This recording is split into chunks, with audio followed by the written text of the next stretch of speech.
They give you a strange amount of advice on your way out of the only home you have ever had. Walk west. Keep to the roads. Do not stop in the king's country. As if I had a say in any direction. As if west were a mercy and not simply the way the gate happened to face when they put me through it. I walked until the road stopped being a road and started being a suggestion. I walked past the last marker stone of Stonewater Land and into country that belonged to no one I knew, and somewhere in the third day, in the long desolate stretch where the grass goes silver and the wind has opinions, my body decided it had carried me far enough and set me down in the ditch like a thing it was finished with.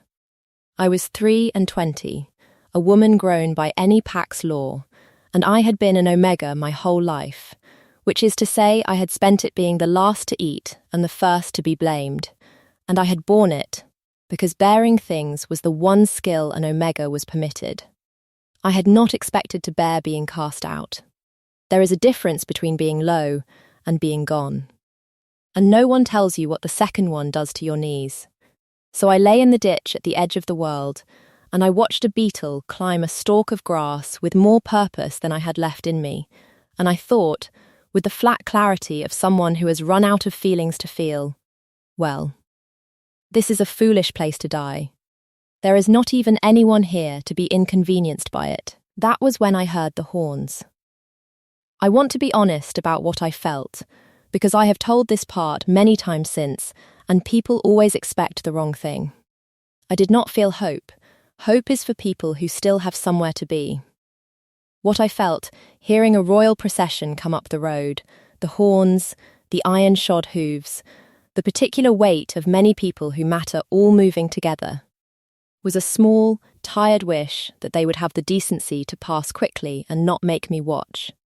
They were beautiful, I will give them that.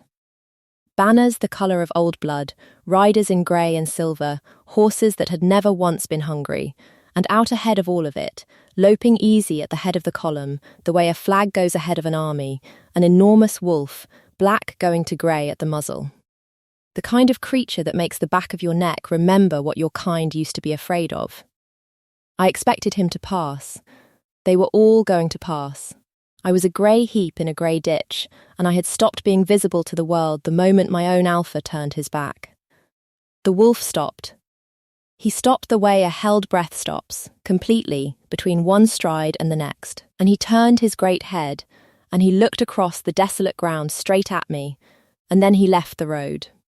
He left the road, and the column behind him faltered, and a horn that had been sounding cut off mid-note, and the whole shining river of them stumbled to a halt because the thing at its head had simply walked away from the entire kingdom to cross a ditch toward a dying omega, and lay down in the wet grass at my side, and put his head against my shoulder, and refused, with his whole vast unmovable body, to go anywhere ever again.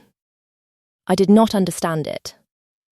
I want that on the record, because everyone who came after understood it instantly, and looked at me as though I were slow. But I had spent my life being chosen last, or not at all, and the language of being chosen first was not one I had ever been taught, and so I lay there with the great weight of a king's wolf settled along my side, and I thought only, he is warm. And then, because I was who I was even at the bottom, I hope I do not get blamed for this. Up on the road, men were shouting.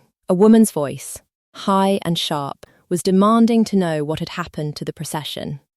And then all the shouting stopped at once, the way noise stops when the person it is afraid of arrives, and I heard boots in the grass, unhurried, and I turned my head, and I saw him for the first time. The Alpha King. I will not pretend I read him correctly. I read him as cold, tall, dark, still in a way that the still air around him seemed to copy, with grey at his temples too young for his face and eyes that had decided, some time ago, to want nothing. He looked at his wolf lying in the dirt beside a stranger. He looked at me. And something crossed his face so fast I would spend weeks deciding whether I had imagined it. Not surprise. Not anger. Something closer to the look a man gives a door he had nailed shut, finding it open. "Move," he told the wolf. His voice was low and used to being obeyed. The wolf did not move. I learned a great deal about the king in that moment, though I did not know it yet. I learned that he asked his own wolf to leave me as if it were a soldier. I learned that the wolf, for the first time in anyone's memory, told its king no. And I learned, from the silence of 40 people who served him, that no one there had ever seen such a thing and lived to gossip about it before. He stopped the convoy, I offered, helpfully from the ditch. I think your wolf is broken. You should have that looked at. The king of the Iron Territories looked down at me, a heap of exiled nothing with grass in my hair and a dead woman's wind in my ears, and for one moment the cold thing in his face cracked, and underneath it was something so raw and so unguarded that I looked away on instinct, the way you look away from a wound that is none of your business. No, he said quietly. I don't think I will. They could not leave me. That was the shape of it, and everyone hated the shape. His wolf would not go without me, and a king cannot be parted from his wolf, and so I, who had nothing, became the thing the entire procession had to solve.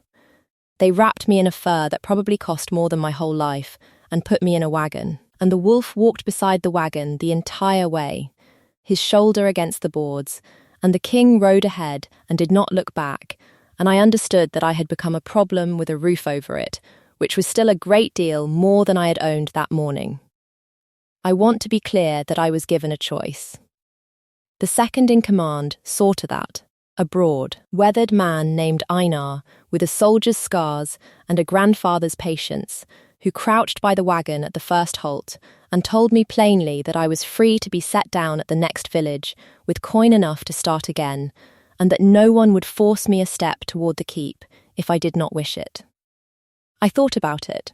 I was good at being nothing. I had references. The village would have been the sensible road. Will the wolf follow me to the village, I asked, or will he follow the wagon? Einar's mouth did something complicated. The wolf, he said, will follow you, mistress. That is the trouble. Then I had better stay near the king, I said, or I will have stolen the realm its wolf, and an omega does not survive that twice in one life. I meant it as the dry joke it was. Einar did not laugh. He looked at me a long moment, the way you look at a card that has been played in a game you thought you understood, and then he stood and told the driver to carry on. So I chose the keep. I want that remembered, in everything that came after. No one carried me into that life. I walked into it on my own broken knees, for the worst of reasons, which was a warm animal who would not leave me, and it remains the best decision I have ever made. The keep was a mountain pretending to be a building. Black stone, banners, a great hall built to make a person feel like a coin dropped down a well. They gave me a room, a real room, with a real bed, the first door in my life that locked from my side, and they gave me plain grey clothes and work in the still room grinding herbs, because even a king's broken wolf cannot make the household feed an idle mouth, and that suited me. I knew how to be useful, I did not know how to be wanted, and I was not foolish enough to think that was what this was. It was at my first meal in the great hall that I noticed the chair. The high table sat above the rest on a dais, and at the king's right hand was a place laid as carefully as his own, a setting, a cup, a folded cloth, and no one sat in it. No one went near it. A serving boy reached to clear the untouched plate at the end of the meal, and a woman's hand closed on his wrist before he could. And the boy went white, and the plate stayed. The hand belonged to Lady Corva. She was the most elegant grief I have ever seen worn as a garment, tall, silver-fair, beautiful in the way of cold mornings, and she moved through that hall as though she owned the air in it, because in every way that mattered she did. She had run the king's household for 3 years since his Luna died, and she did it with the devotion of a woman tending a grave, and the place at his right hand was the grave. I learned all of this in whispers. The only currency an omega is ever given freely. Whose place is that? I asked the girl beside me in the still room the next morning, because I have never in my life learned to leave a closed door alone. She did not look up from her grinding. We don't ask, she said. Lady Corva keeps it set. We don't ask. So of course I could think of nothing else. I should tell you that the king avoided me. He did it well, the way a man does a thing he has practiced. For my first weeks in the keep, I saw him only at a distance, at the head of the hall, on the training ground, a dark figure who governed a kingdom with the flat competence of someone going through correct motions. He never came to the stillroom. He never sent for me. His wolf had no such restraint. The wolf came most evenings, padding into the stillroom while I worked, lying down across the doorway so that I had to step over him to leave, putting his great head in my lap with a sigh that rattled the bottles on the shelf. I talked to him the way you talk to something that cannot answer, which is to say honestly. I told him about Stonewater, about being the last to eat, about the morning they put me through the gate with no charge spoken and no reason given, just my own alpha not meeting my eyes and a strange haste in it, men I had known my whole life suddenly unable to look at me, as if I had become a thing it was dangerous to have seen. I still don't know what I did, I told the wolf, grinding dried yarrow to dust. That is the part that keeps me up. You can survive being punished. It is being punished for nothing that rots you. The wolf lifted his head and looked at me with an attention no animal should have, and I scratched his ears and felt foolish, and did not yet understand that I had just told the truest thing in the realm to the one creature that already knew it was not nothing at all. The man came only once in those weeks, and he did not mean to. I had stayed late, and I crossed the dark hall to take a shortcut to my room, and he was there, alone, sitting at the high table in the unlit dark, with the empty place beside him and a single candle burning in front of it. Not in front of his own seat. In front of hers. He did not hear me at first. I saw his face before he arranged it. I saw a man keeping a vigil he had told no one about, and I understood, wrongly, as it turned out, but I understood something, that whatever this was, it was not over for him. The dead are supposed to be buried. This one was being kept. He felt me there, and the face went away, sealed shut like a letter. You should be asleep, he said. So should you, I said, before I could stop myself, because that is my great failing, the truth coming out the wrong door. Forgive me, I forget who I am talking to. He looked at me across the dark, the candlelight between us, and he did not send me away. No, he said slowly. I think you don't. I have wondered since whether that was the moment.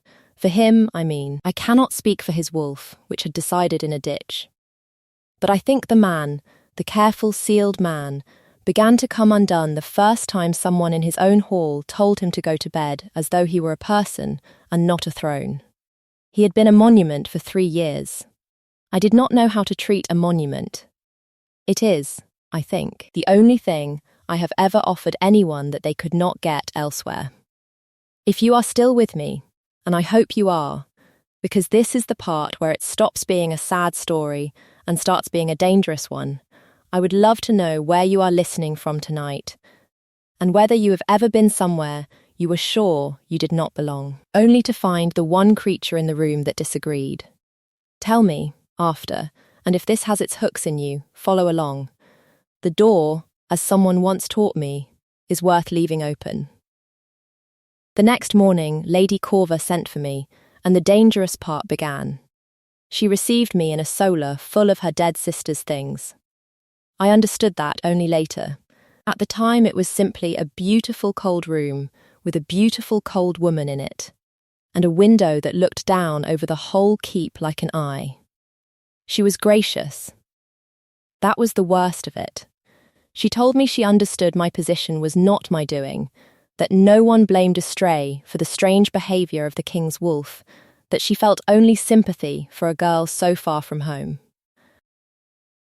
And then, in the same warm voice, she explained that my presence was a kindness the household could not long afford, that tongues were wagging, that the king's dignity, so newly steadied after his great loss, could not survive becoming the subject of a kennel maid's romance. That she had found me a position with a noble family 2 valleys distant, A good place.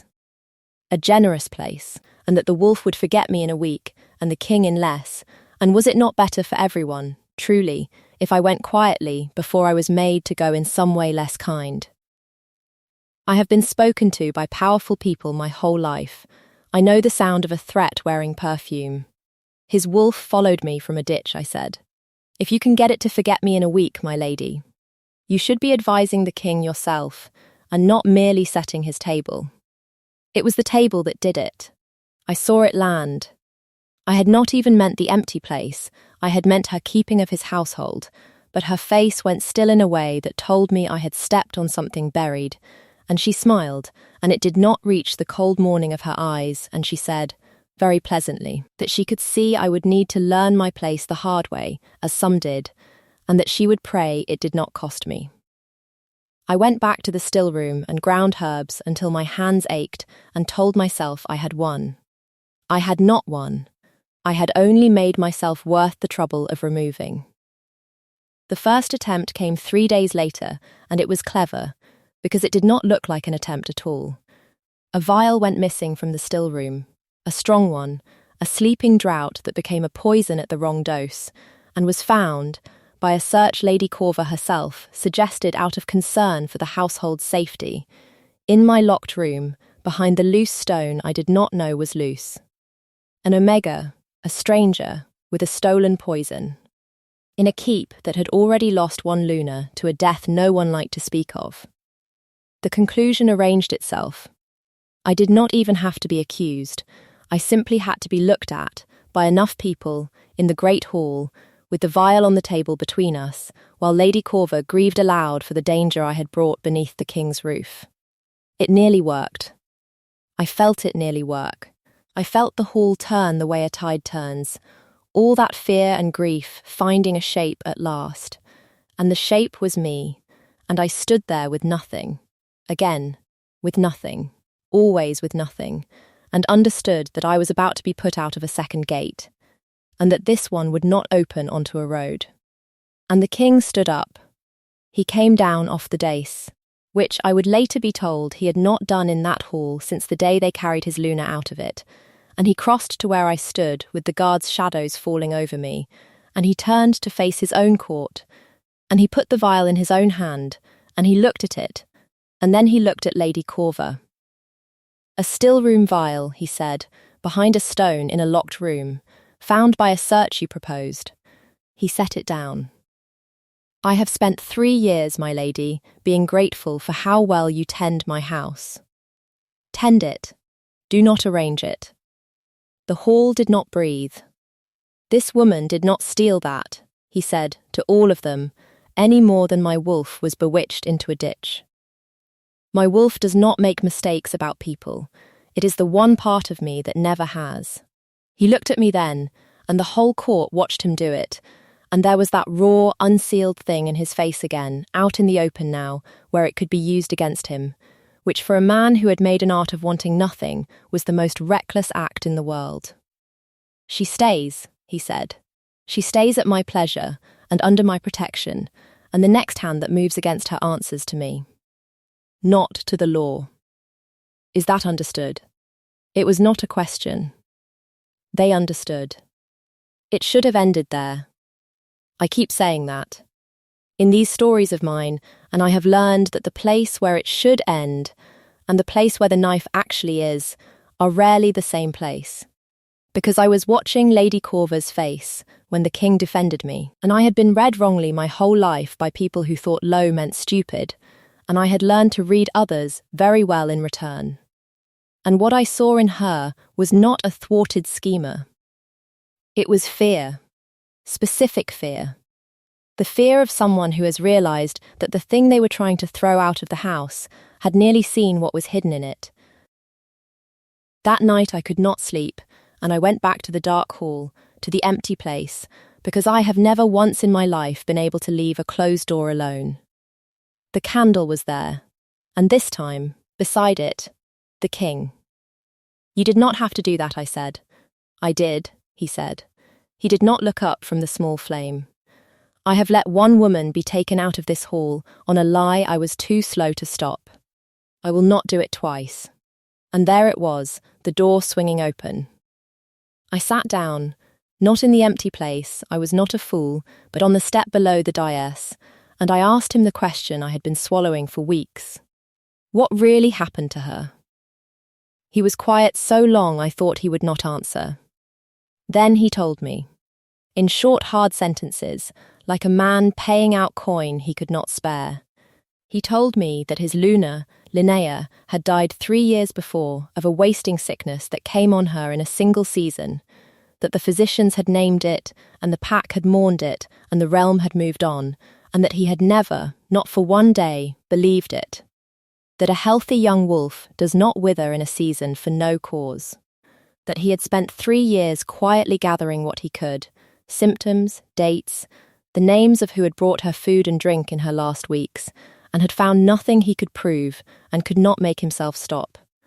That the empty place was not a shrine. It was an open question he could not close. Everyone thinks I keep it out of love, he said, and the candle shook with his breath. I keep it because I failed her. Because someone in my own house, I think, did this, and I have never been able to prove it, and until I do, I will not let her plate be cleared as if she simply finished her meal and left.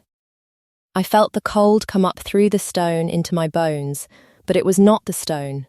It was the shape of a thing arriving, because he had said symptoms and dates and a wasting that came on in a season, and far away in the bottom of my memory, in the last cruel weeks before Stonewater put me through the gate, a thing I had seen and not understood turned over and showed me its other side. I had been a still-room girl at Stonewater too. That is the part no one in this keep knew. Because no one had asked the Omega anything. And in my last months there, my alpha, Garrick, a hard man who had always frightened me, had received a visitor.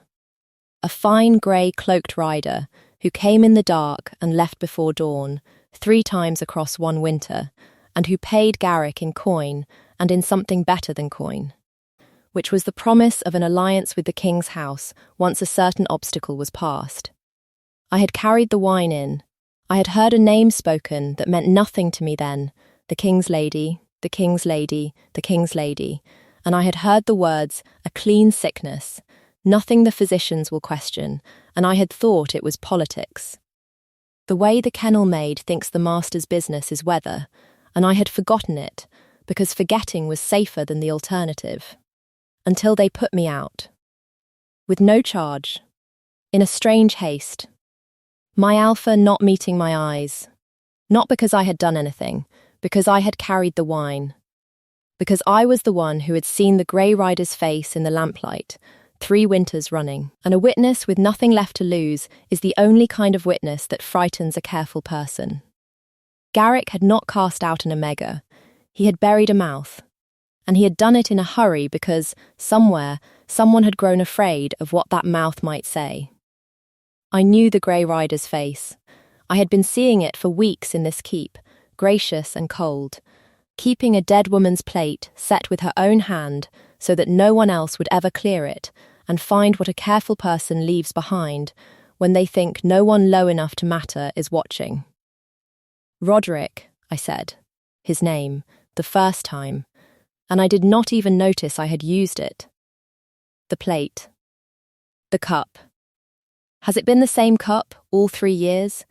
The one she drank from? He went very still. Corva insists on it, he said. No one else is to touch it. She says, he stopped. I watched him arrive where I had already arrived. I watched 3 years of grief turn in one breath into something with a blade in it. She says it is sacred to her sister. It is the one thing she cannot let anyone examine, I said. Because if there is anything left in the glaze of it, in the metal of it, any trace at all of what was given to your Luna, then the most careful person in this house has kept the proof of her own crime on your table for 3 years, in plain sight, daring anyone low enough to be ignored to notice. My voice did the thing I had not given it leave to do. I made it stop. I noticed. I said, I am very low. It is the one advantage of it. He was on his feet. And so was the danger, because a careful person who is afraid does not wait to be exposed. Lady Corva moved that same night. I will give her this. She did not panic. She did the careful thing. She came for the cup. Ina caught her in the dark hall with it already in her hands, wrapped in cloth, on her way to wherever careful people make such things disappear. And there was a struggle that an old soldier should have won easily, except that she had brought a blade, and he had brought only his hands, and I came into the hall to the sound of it, Ina down on one knee with his arm opened and bleeding, and Corva with the cloth-wrapped cup in one hand and the knife in the other. And 3 years of perfect grace finally showing me the face I had carried out of Stonewater in the lamplight. You should have gone to the village, she said. She was not even angry. That was the most frightening thing about her, to the very end. I gave you a road. I always give them a road first. She did not give me one this time. She came at me with the blade, fast, to silence the last mouth between her and 3 more years of perfect grace, and I did the only thing a still-room girl with nothing can do, which is to put myself between the knife and the thing that mattered. And the thing that mattered was the cup, the proof, the dead woman's name. I got a hand on the cloth and held on, and the blade came down, and a line of cold opened across my forearm, bright and clean, and I felt my own blood come hot over the cold, and I did not let go. I had spent my life letting go of everything. I held on to that. The wolf hit her like a thrown door. He came out of the dark with the king a half step behind him in the shape of a man. And Corva went down under 300 pounds of the one creature in the world that had never once been wrong about people, and the cup rolled free across the flagstones and did not break. And I sat down hard against the dais, with my arm open to the bone and the proof safe in my bleeding lap, and I started, helplessly, to laugh. Your wolf, I told the king, who had dropped to his knees in front of me, with his hands hovering over the wound, as if he had forgotten how to touch anything, is not broken after all. I take it back. They examined the cup. Of course they did. The king's own physicians, and then a healer from a rival pack brought in so that no one could cry favour, and there was a residue in the old glaze. Faint after 3 years, but there. A thing that does not occur in wine, and does occur in the still room of a careful poisoner, and it matched, to the trained nose, a compound that wastes a body slowly and reads, to the untrained one, as a clean sickness, nothing the physicians will question. I gave my testimony with my arm bound in a sling and my voice not entirely steady. I told them about Stonewater, about the wine I had carried, about the grey rider who came 3 winters running, and the name I had heard, and the alliance that was promised once a certain obstacle was passed. I told them I had been put out of my gate, not for any sin, but because I had a face that had seen a face. And then I named the face in the king's great hall, in front of the whole court that had so recently been ready to put me out of a second gate, and I watched the realm understand, all at once, that the cast-out Omega with nothing had walked in carrying the one thing the king had been unable to find for 3 years, and that the gracious lady tending the grave had dug it. Garrick of Stonewater was sent for in chains within the month. Lady Corva did not survive long enough to be sent anywhere. A pack does not show mercy to the murderer of its Luna, and the king did not ask it to. And I found I had no grief to spare for the woman who had emptied that chair and then kept it set as a trophy for 3 years. Some things do not deserve my softness, and I have stopped apologising for knowing which. That was the turn none of us saw, though all of us should have. We had all been looking at the stray in the ditch and asking what she had done to deserve it. No one had thought to ask whether she had done anything at all, whether the lowest thing in the room had been thrown away precisely because she was the only one who had seen. I had arrived with nothing. It turned out nothing was the most dangerous thing in the realm, if you knew how to read it. I have stopped, since, trusting the word. There is no such thing as a person with nothing. There is only a person no one has bothered to ask. The kiss, when it came later, and I will keep the most of it, because some things are mine. I will tell you only that it was on the step below the dais where I had first told a king to go to bed, with the candle still burning beside the empty place, and that when it ended, I understood for the first time what that flame had really been keeping lit, not a grave, a door. Held open 3 years for an answer, and the answer had walked in out of a ditch. He said my name like it was the verdict he had been waiting 3 years to read aloud. A year on, there is no empty place at the high table. The cup is buried with Linnea, where it should have been from the start, and her plate was cleared at last, not in forgetting but in the opposite of it, with the whole pack standing witness and her name spoken plainly, a wound finally allowed to close because the thing that had kept it open had been answered. Roderick walked through that and came out the other side a man instead of a monument, and I was the one steady in it, which is a strange thing for the lowest creature in a kingdom to be, and I have decided I do not mind being strange. I am the Luna of the Iron Territories now, which still makes me want to laugh at funerals and weep at feasts, an omega cast out of a ditch, sitting at the head of a table she was once not allowed to ask about.